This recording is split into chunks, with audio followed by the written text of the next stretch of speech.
Hi everyone, welcome to For the Geeks. In this video, I'm going to talk about migration. Of course, not about bird migration, but migrating to Australia. When a person migrates, right, especially when you're going to a new country for the very first time and you don't know a lot about the country, then there are tons of questions in your mind. This video is more about finding job in your area of expertise, especially in IT because I work in IT. But the core idea, or like you say, the fulcrum of finding the job, or the process of finding the job in other industries, I reckon remains the same. I will share my experience, what I had when I migrated from India to Australia. And that was few years back, but again, things will be almost the same even now. So I worked in IT back in India, and then I applied for PR and got my PR.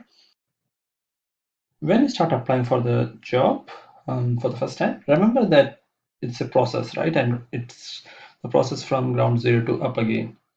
You might have been a superstar in your team back at your work earlier, back in India or wherever you are coming from.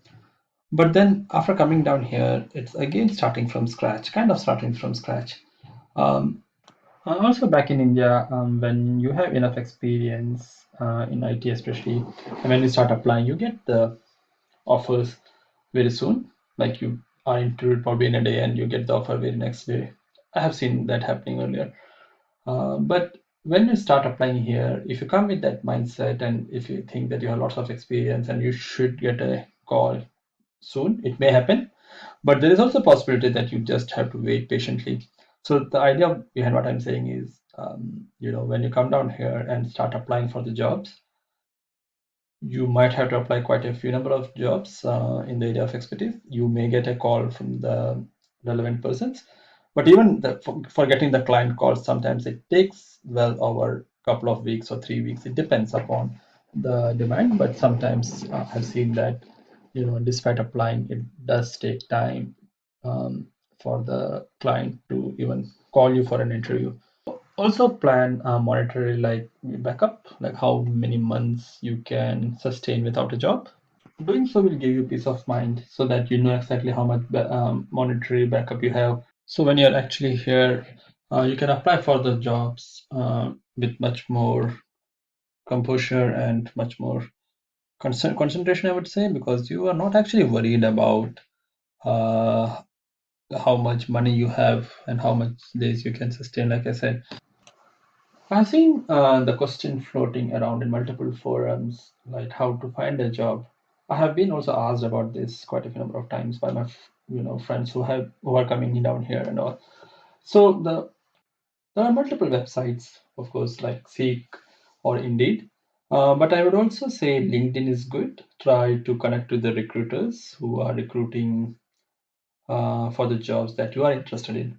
So try to connect with them, try to build a rapport with them if possible.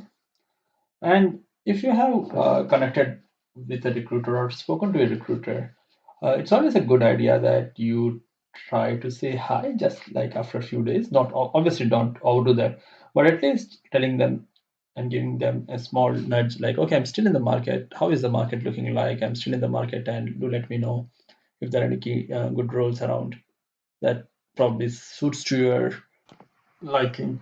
Of course, don't overdo that. It's just message the recruiter to let them know that you are still interested and still available in the market. That's all, once in a while. That may help. Another thing you can do to an extent is tailor your resume as per the JD.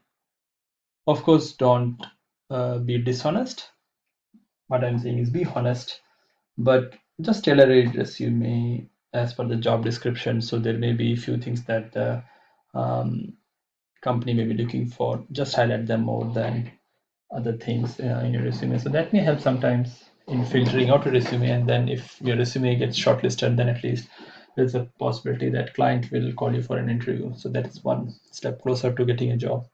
That is really important, actually, getting an interview and getting to the job interview is really important. So other thing that is really important is being patient and also updating yourself.